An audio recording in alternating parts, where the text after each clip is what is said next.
Everyone, आज हम आपके लिए लाए हैं बॉडी साउंड्स।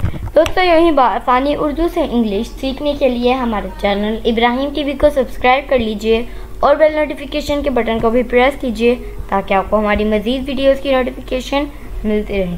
तो चलिए शुरू करते हैं अपना आज का lesson. Body sounds.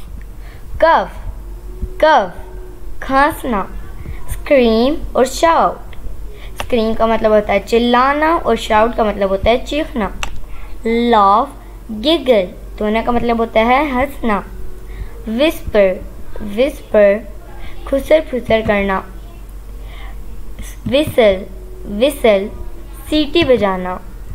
Snore, snore खराटे लेना।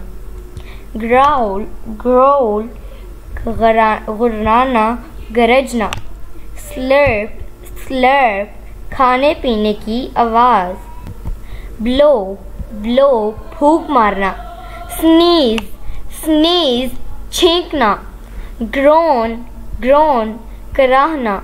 Grind the teeth, grind the teeth दांत कटकटाना।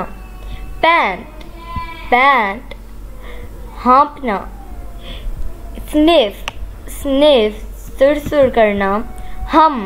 हम गुनगुनाना।